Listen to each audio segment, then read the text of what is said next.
Hi mga sis! Welcome back to my channel. It's me, Jen, again. And for today's video, share ko na sa inyo ang thoughts ko about the Giorgio Armani Foundation. Very hype, very expensive din siya. Kaya naman sasabihin ko sa inyo if worth it ba siya, okay ba siya, boobs ba siya, and kung tumatagal ba siya sa weather natin dito sa Philippines. So, ayun, share ko din sa inyo kung ano yung perfect combo ko dito na concealer para magkaroon ng magandang base. So if interested ka sa aking review and thoughts about the Giorgio Armani Foundation, then just keep on watching. So yun na nga mga sis, eto na, 'di ba? Medyo matagal-tagal ko na siyang nagamit. So feeling ko naman deserve niya ng ma-review talaga. Deserve na. So ayan, June ko pa kasi 'to nabili, tama ba? Oo, June ko pa 'to nabili and halos alam mo yun, lagi siya lang ang gamit ko ngayon kasi gano'n siya kaganda para sa skin type ko ha, mga sis. And sa skin tone ko, nag-perfect match talaga siya sa akin. By the way, ang shade ko dito is number 4. Yung number 3 kasi, pwede din naman siya sa akin kasi medyo lighter shade siya sa akin. But si number 4, perfect match talaga siya sa akin. And again, mga sis, this is the Giorgio Armani Luminous Silk Perfect Glow Flawless Foundation and ang perfect niya talaga. Bakit ko nasabing perfect siya? Kasi mga sis, kasi ang ganda talaga ng lapat niya sa aking mukha. And by the way, mga sis, nag-primer na pala ako. Ang gamit kong primer ngayon is yung RMK na primer. So, paano ko ba siya ginagamit? Ganito ko siya ginagamit, mga sis. Kumuha muna ako ng ganitong brush. Sobrang mura lang nito sa TikTok, sa Shopee, or sa Lazada. Sobrang mura lang ng ganitong brush. Gaganyanin ko muna siya. Ilalapat ko siya para even yung pag-apply ng ating foundation.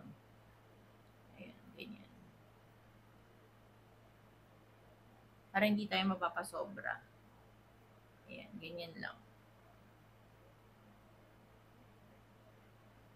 Very lightweight lang siya. Kahit alam mo yung nakailang patong ka na sa mukha.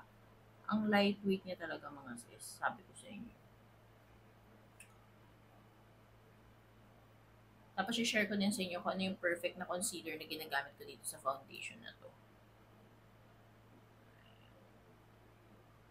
Ganyan lang yung pag-apply ko. Sa mga sulok-sulok.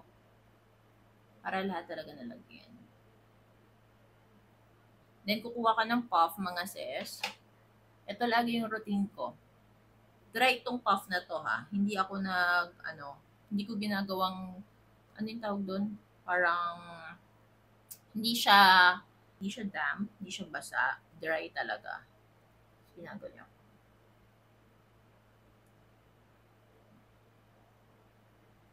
Ang ganda niya.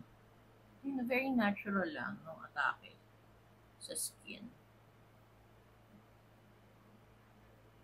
Hindi mukhang dugyot, hindi cakey, hindi siya yung sobrang glowy, hindi din siya sobrang matte. Nasa gitna siya. Kaya gustong gusto ko. Ayan. One layer, ganyan na siya. Diba? Ang ganda. Then, ito yung wala. Perfect lang, diba?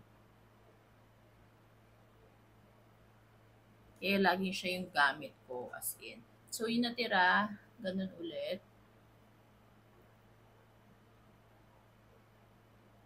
Spread lang natin.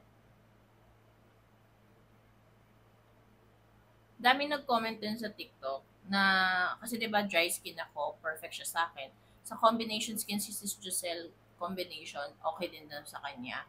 Tapos dun sa oily skin, madami nagtatanong, sa oily skin po ba pwede? Dami nag-comment na meron ng ganito na oily skin girlies. Okay din daw. Kaya talagang, alam mo yun, parang may magic tong foundation na to. Deserve naman niya ma-hype and okay lang din na maharlika siya kung very powerful siya na foundation, di ba? So, ayan. Yan.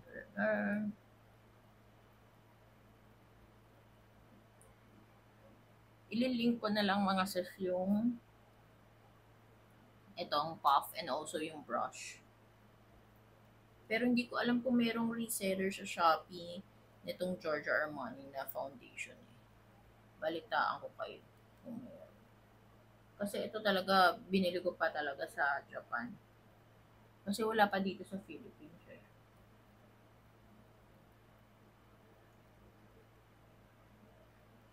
Ayan, ganyan lang. Oh, di ba? Ang ganda. Fresh yung atake. Ako lagi ako 1 layer lang ako ngayon. Kasi nga, ang ganda niya siya eh. Pero siguro pag nag-event ako, saka ako magto 2 layers. Ganyan siya. Super nice.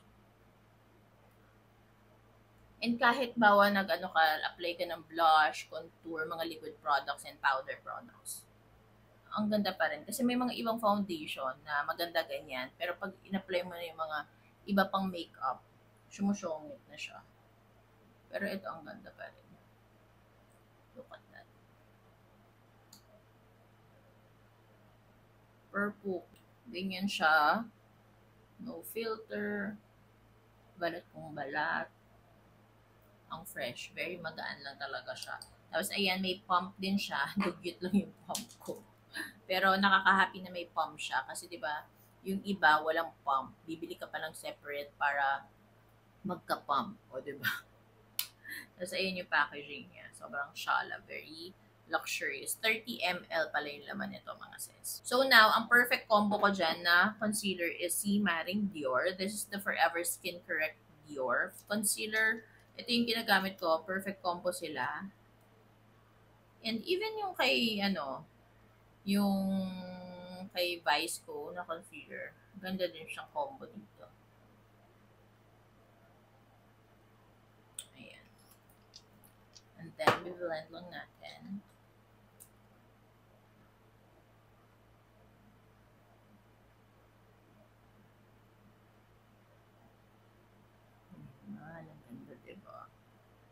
Madalas, ito yung combo ko talaga lagi. Ito yung base ko. Si Giorgio.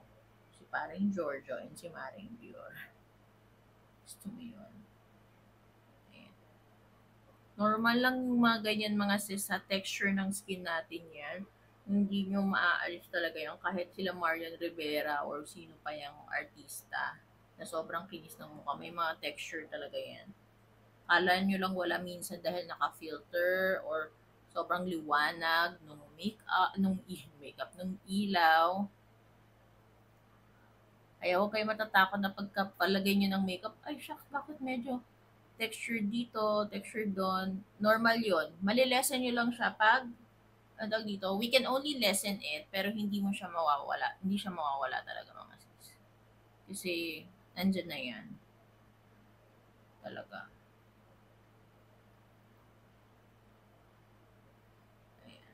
This is our perfect vase. Diba? Ganda. Tapusin ko lang yung look ko, then sasabihin ko na lahat ang aking pananaw sa foundation na to.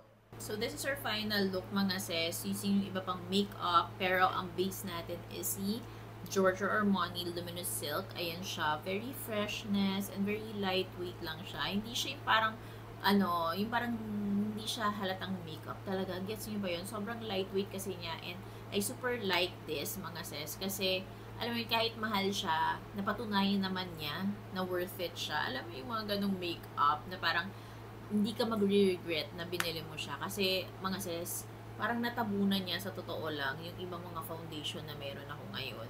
Kaya nga parang nangihinayang ako doon sa iba na, oh shucks, di ko na nagagamit. Pero kasi sobrang ganda niya talaga. Very lightweight, ang ganda ng coverage na tamang-tama lang. And buildable siya if gusto mo na mag full coverage talaga. Carry boom din siya. Pero maganda din siya pang light makeup like this one. Sobrang nice.